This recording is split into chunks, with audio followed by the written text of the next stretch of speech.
Selamat pagi teman-teman. Bagaimana belajarnya? Masih semangat bukan? Nama saya Mikel Utapea dan hari ini kita akan belajar mengenai beberapa mikroorganisme tanah yang hidup di dalam tanah. Nah, masih semangat kan belajarnya? Selamat hari Kartini buat kita semua.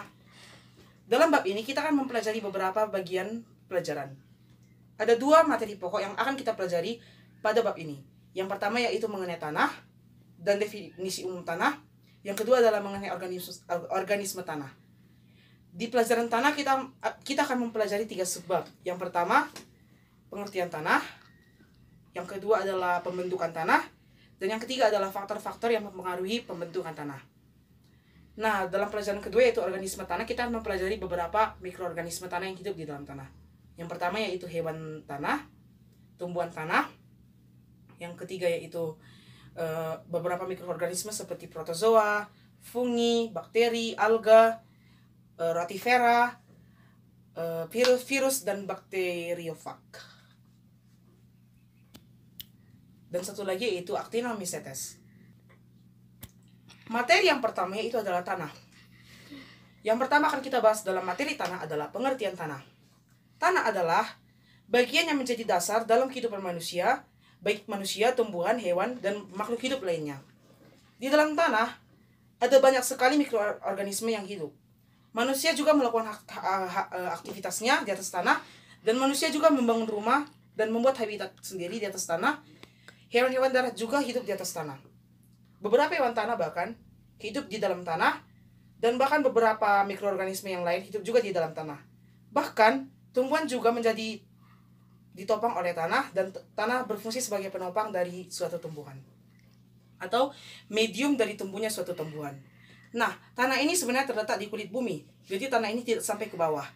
Tanah ini hanya merupakan bagian dari kerak bumi, dan tanah ini biasanya terbentuk dari pelapukan batuan induk yang sejak lama melalui beberapa hal, yaitu melalui hujan, air, panas matahari, angin, dan lain sebagainya. Bisa juga melalui mikroorganisme. Nah, tanah ini terbentuk dari pelapukan batuan, pelapukan organisme-organisme yang telah mati, dan lain sebagainya. Nah, materi-materi yang telah berlapuk itu disebut juga dengan regolit. Ada 2 cara untuk membentuk tanah. Yang pertama yaitu melalui pelapukan, atau disebut sebagai proses destruktif, dan pembentukan mineral-mineral atau unsur-unsur hara, atau disebut dengan sintetis. Dalam pembentukan tanah ini, ada banyak sekali lapisan dalam tanah. Coba kalian perhatikan beberapa lapisan dalam tanah seperti ini. Ini adalah lapisan teratas yang kaya akan unsur arah atau disebut humus. Nah, tanah di sini itu biasanya dihidupi oleh mikroorganisme atau organisme tanah seperti cacing dan lain sebagainya, dan juga menjadi tempat tumbuhan tersebut bermedium karena di tanah ini terdapat banyak unsur hara. Di bawah dari unsur hara atau humus ada yang namanya tanah atas. Di bawahnya lagi ada yang namanya tanah tengah, di bawahnya ada sedimen, dan yang paling bawah adalah batuan induk atau asal dari batu tersebut. Asal dari tanah tersebut. Nah, batuan induk ini terdiri atas 3. Ada batuan metamorf, ada batuan sedimen, dan ada juga batuan beku. Jadi batuan-batuan ini akan memecah dan akan membentuk partikel yang lebih kecil, yaitu tanah. Makanya ada banyak jenis tanah yang kita kenal di dunia ini, seperti tanah vulkanik, tanah humus, tanah sedimentasi atau tanah gambut, tanah aluvial, tanah grumosol, latosol, dan lain sebagainya. Nah, pelajaran yang kedua adalah pembentukan tanah. Pembentukan tanah didasari oleh pemecahan batuan induk menjadi partikel-partikel yang lebih kecil, yaitu disebut tanah, dan akan membentuk topsoil dan lain sebagainya sampai ke bawahnya itu. Nah, tanah ini biasanya dibentuk oleh 3 pelapukan. Ada 3 jenis pelapukan yang kita kenal, yaitu pelapukan fisis, pelapukan kimia, dan pelapukan biologis. Yang pertama adalah pelapukan fisis. Pelapukan fisis adalah pelapukan yang terjadi atau pemecahan batuan yang terjadi karena faktor iklim, yaitu berupa panas matahari, hujan, air, angin, dan lain sebagainya. Dan biasanya pelapukan fisis ini akan menjadikan batu yang mungkin sesuai dengan tanah ini akan sesuai sifatnya dengan sifat induknya. Nah, cara yang kedua adalah pelapukan secara kimiawi. Pelapukan secara kimiawi bisa dibantu oleh air yang di dalamnya terdapat CO2, dan biasanya terjadi proses hidrolisis, hidrasi, dan lain sebagainya. Melalui pelapukan secara kimiawi ini, maka sifat dari tanah tersebut tidak akan sama dengan sifat batuan induknya tersebut, atau mungkin tidak sama secara garis besar. Nah, yang ketiga adalah pelapukan secara biologis. Pelapukan secara biologis adalah pelapukan yang dibantu oleh hewan atau tumbuhan atau mikroorganisme lainnya yang hidup di dalam tanah. Nah, pelapukan-pelapukan ini biasanya terjadi karena mungkin akar dari tumbuhan tersebut atau beberapa bakteri-bakteri tersebut memecahkan partikel-partikel tersebut menjadi yang lebih kecil, yaitu disebut unsur hara, dan unsur hara tersebut bisa menjadi tanah dalam jumlah yang besar. Produksi CO2 dari tumbuhan juga membantu pelapukan dari batuan-batuan tersebut, sehingga pelapukan biologis ini erat kaitannya dengan pelapukan kimiawi.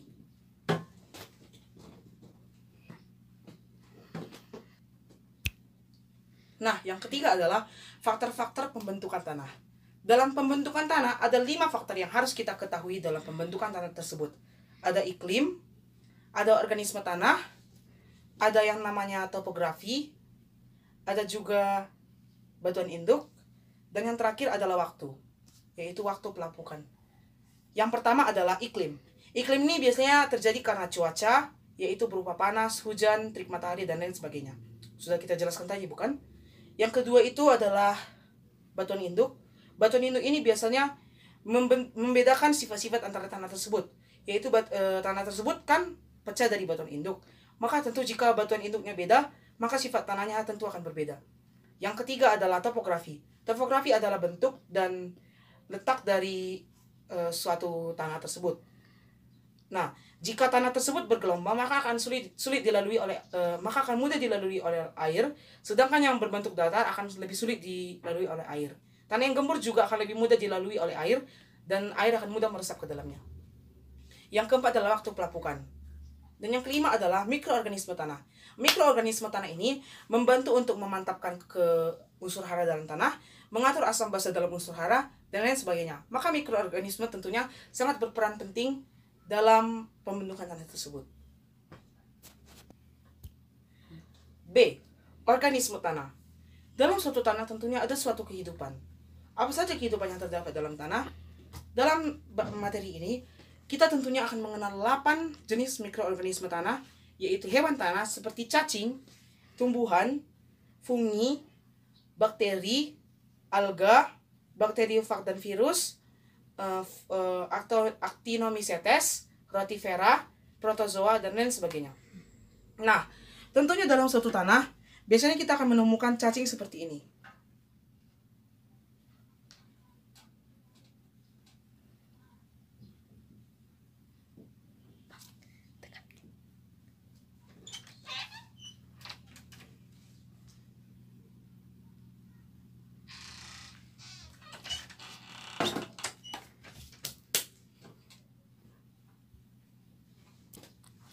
Aktivitas dari organisme tanah yaitu biasanya terpusat pada bagian topsoil atau bagian unsur hara dari tanah tersebut. Sedangkan tanah-tanah yang berada di bawahnya biasanya kurang mengandung, biasanya tidak terdapat mikroorganisme di sana karena tanah tersebut miskin akan unsur hara. Yang pertama adalah hewan tanah. Hewan tanah yaitu biasanya hewan tanah yang kita jumpai apa saja yang ada di dalam tanah. Misalnya cacing, bekicot, kecoa, laba-laba, kelabang, kalajengking, dan lain sebagainya. Tentu saja, hewan-hewan tanah tersebut juga berperan penting atau sangat berperan penting bahkan dalam kehidupan tanah tersebut, kehidupan unsur hara dalam tanah tersebut. Nah, secara garis besar, kita akan mengetahui 3 jenis hewan yang akan kita pelajari pada bagian ini. Ada yang bersifat saprofit atau bersifat menguntungkan. Biasanya saprofit ini akan mengubah beberapa unsur hara menjadi bagian partikel-partikel yang lebih kecil dan menguraikan unsur hara tersebut. Atau biasanya saprofit ini disebut sebagai decomposer. Yang kedua adalah predator. Predator ini biasanya memakan mikroorganisme atau organisme tanah yang lainnya. Yang ketiga adalah yang bersifat parasit. Biasanya yang bersifat parasit ini merusak atau bahkan merusak kestabilan dari keasaman tanah tersebut. Misalnya memakan zat-zat hara yang terdapat di dalam akar dari tanah tersebut. Ada 4 jenis hewan yang akan kita pelajari pada saat ini. Nematoda, moluska, cacing tanah, dan arthropoda. Yang pertama nematoda. Nematode disebut juga cacing benang atau cacing jarum karena bentuknya tipis dan agak tajam di bagian ujungnya. Nah, nematode ini sangat banyak hidup di topsoil, dan dari semua yang 4 tadi saya jelaskan, nematode adalah organisme tanah yang paling banyak terdapat di dalam tanah. Nematode ini sangat berguna bagi kehidupan tanah tersebut karena nematode ini bisa menguraikan beberapa sisa-sisa yang membusuk menjadi nitrogen, dan nitrogen ini sangat diperlukan oleh tumbuhan dan beberapa organisme-organisme lainnya untuk bertahan hidup.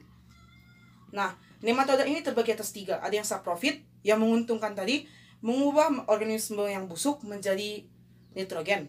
Ada juga yang bersifat predator, memakan cacing-cacing kecil dan bakteri-bakteri lainnya. Yang ketiga bersifat parasit, menyerang akar-akar tumbuhan atau tanaman tingkat tinggi. Yang kedua adalah cacing tanah. Cacing tanah termasuk kelompok invertebrata kelas Annelida yang memiliki tubuh beruas-ruas dan bersegmen. Nah, cacing tanah ini biasanya berukuran mulai dari 2,5 cm sampai 25 cm. Cacing tanah ini memiliki bentuk-bentuk yang bervariasi. Cacing tanah ini biasanya hidup di dalam tanah dan memakan serasa-serasa dari daun tumbuhan maupun bakteri-bakteri lainnya.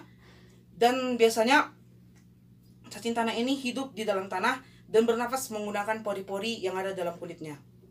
Cacing tanah ini terbagi menjadi 3 jenis. Ada yang bersifat epigaik, ada cacing tanah yang bersifat endogaik, ada yang bersifat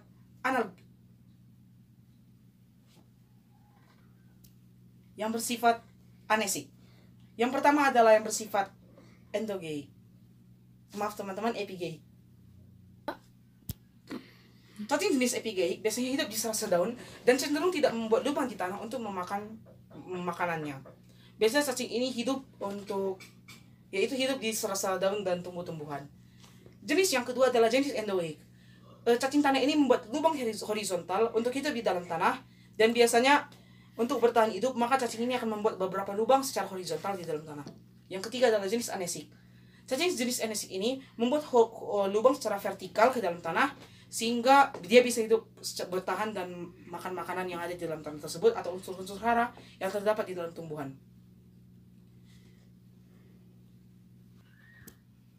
Contoh dari kelompok epigaik adalah L. castaneus yang memiliki tingkat reproduksi yang tinggi. Contoh dari yang endogaik adalah Allelobopora yang memakan serasa-serasa daun dan tumbuhan dan memakan unsur-unsur hara yang terdapat dalam tumbuhan. Yang ketiga adalah cacing tanah yang berjenis anesik, contohnya adalah Lumbricum terrestris. Biasanya cacing tanah ini membuat gundukan-gundukan di dalam tanah dan mengambil serasa daun yang dari atas dan membawanya ke dalam tanah. Yang ketiga adalah Arthropoda. Arthropoda adalah jenis invertebrata yang bersifat beruas-ruas dan tubuhnya juga bersegmen-segmen, tapi bukan bersifat cacing. Dan arthropoda ini yang akan kita pelajari dalam tanah tersebut ada 4 jenis. Yang pertama Arachnida, yang kedua Crustacea, yang ketiga Insecta, dan yang keempat adalah Myriapoda. Nah, arthropoda ini biasanya membantu proses infiltrasi air dan juga biasanya membantu kesuburan dari tanah tersebut. Yang pertama adalah Arachnida. Arachnida ini contohnya adalah laba-laba, kalajengking, dan biasanya memakan kutu, kolembola, bakteri, dan lain sebagainya. Biasanya laba-laba dan kalajengking ini hidup di serasa daun maupun di bawah celah batu dan lain sebagainya. Yang kedua adalah Crustacea. Crustacea ini contohnya adalah kutu, kolembola, kutu kayu, dan lain sebagainya. Biasanya kutu ini bersifat sebagai parasit dan memakan akar dari tumbuhan tanaman tingkat tinggi. Dan biasanya Crustacea ini lebih bersifat merusak. Ya, yang ketiga adalah Insecta. Insecta ini terdiri atas beberapa kelas. Ada kolembola, ada juga kelas yang lain, contohnya jangkrik, dan juga ada juga yang namanya semut rambang. Yang keempat adalah Myriapoda. Myriapoda ini biasanya yaitu hewan-hewan yang memiliki kaki yang banyak, contohnya kalajengking, ada juga bukan kalajengking tapi lipan, kaki seribu, dan kelabang, dan lain sebagainya. Dan yang terakhir adalah Mollusca. Mollusca ini adalah hewan yang bersifat lunak, dan biasanya Mollusca ini yang hidup di dalam tanah itu biasanya memiliki cangkang. Contohnya keong, siput, dan lain sebagainya. Dan biasanya Mollusca ini membuat lubang di dalam tanah dan hidup di serasa-serasa daun dan di balik batu atau di celah-celah batu. Yang kedua adalah tumbuhan. Tumbuhan merupakan tempat penting bagi mikroorganisme hewan untuk hidup. Mikroorganisme tanah ataupun hewan-hewan tanah untuk hidup. Nah, jadi tumbuhan ini sangat berperan penting dalam menjaga kesuburan dan stabilitas atau asam basa dari tanah tersebut. Nah, tumbuhan ini biasanya ditopang oleh tanah dan biasanya akar tersebut merambat sampai ke tanah, dan biasanya tumbuhan-tumbuhan ini memakan unsur-unsur hara atau zat-zat hara yang terdapat di dalam tanah tersebut.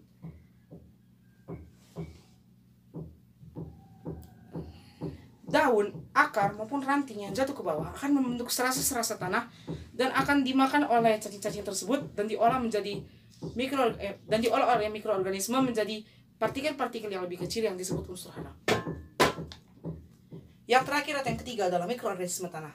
Mikroorganisme tanah adalah makhluk-makhluk hidup yang kecil yang bukan termasuk hewan maupun tumbuhan, yang berukuran sangat kecil dan tidak dapat dilihat oleh kasat mata, tetapi hidup dan banyak sekali terdapat di dalam tanah. Tentunya di tanah itu akan banyak sekali terdapat bakteri, fungi, dan lain sebagainya. Dan tentu ada yang bersifat menguntungkan, ada juga yang bersifat merugikan. Ada 7 jenis mikroorganisme tanah yang akan kita kenal dalam bagian ini. Ada bakteri, ada virus dan bakteriofag, ada fungi, rotifera, actinomycetes, protozoa, alga. Yang pertama adalah protozoa. Protozoa adalah protista yang mirip dengan hewan, dan protozoa ini biasanya bersel tunggal dan mikroskopis atau bersifat kecil dan tidak kasat mata. Protozoa ini terbagi atas 3.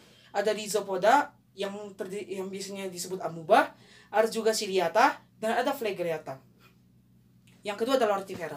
Rotifera adalah mikroskopis kecil yang hidup di dalam tanah-tanah yang lembab ataupun bagian-bagian yang membusuk dan menjadi unsur hara. Rotifera ini biasanya memakan alga, protozoa, dan tumbuhan tingkat tinggi. Yang ketiga adalah alga. Alga ini bisa menghasilkan makanan sendiri, dan biasanya dari seluruh materi yang kita pelajari tadi, alga dan tumbuhan adalah satu-satunya produsen yang terdapat dalam mikroorganisme tanah. Nah, biasanya alga ini bisa menghasilkan makanan sendiri dan bisa berfotosintesis. Dan alga ini biasanya hidup di tanah bagian atas sehingga dia bisa mendapatkan cahaya matahari yang lebih untuk melakukan proses fotosintesis. Alga ini biasanya berperan sebagai produsen. Jadi, jika yang lainnya biasanya memakan sisa-sisa yang telah mati dan menguraikannya menjadi unsur hara, tetapi alga ini menjadi makanan atau sel-sel mati. Alga yang mati akan menjadi sel-sel yang mati dan akan dimakan oleh mikroorganisme yang lain. Ada 3 jenis alga yang kita kenal. Ada alga hijau, ada alga kuning, dan ada diatom. Yang keempat adalah bakteri. Bakteri adalah bakteri yang kita kenal di dalam tanah biasanya bersifat bacillus atau berbentuk batangan. Jadi bakteri ini biasanya hidup dan menjaga kesuburan dari tanah tersebut. Biasanya bakteri ini berperan untuk melakukan proses denitrifikasi dan menghasilkan nitrogen dari beberapa bagian yang telah busuk. Beberapa bakteri bacillus yang sering hidup di dalam tanah itu Agrobacterius, dan yang kedua adalah Pseudomonas. Yang kelima adalah fungi. Fungi adalah mikroorganisme yang tersusun atas filamen-filamen dan hifa yang terdapat dalam fungi tersebut. Dan fungi ini biasanya berfungsi untuk mengubah nitrogen-nitrogen biasa atau nitrogen-nitrogen dari hasil yang telah busuk menjadi amonium atau zat-zat hara. Yang keenam adalah virus dan bakteriofag. 95% dari virus bersifat parasit obligat. Maksud dari parasit obligat ini bersifat merugikan dan bersifat merusak, dan memang wajib untuk berfungsi untuk merusak dari kestabilan dari tanah tersebut. Maka virus ini bisa merusak sel-sel inang dan membuatnya menjadi mati, sehingga virus ini sangat merugikan. Sedangkan bakteriofag adalah virus yang hidup di dalam bakteri dan bisa membelah diri dan mematikan sel-sel inang yang terdapat dalam inang tersebut. Dan biasanya virus ini hidup di dalam sel-sel yang hidup. Sedangkan jika dia keluar dari sel-sel yang hidup, maka virus ini tidak akan bisa bertahan hidup lagi. Virus ini hanya bisa bertahan di dalam sel-sel yang hidup. Yang terakhir adalah actinomycetes. Actinomycetes ini menyerupai fungi karena dia terdiri atas filamen-filamen dan hifa-hifa. Dan actinomycetes ini biasanya bisa mensintetiskan beberapa kompos-kompos sehingga bisa menjadi pupuk dan unsur hara bagi tumbuhan. Baik, sampai di situ saja pembelajaran kita pada hari ini mengenai kehidupan mikroorganisme. Terima kasih untuk telah menonton. Jangan lupa like, subscribe, share, dan jangan lupa nyalakan tombol loncengnya. Dan jangan lupa juga untuk komen di bawah ini ya. Terima kasih.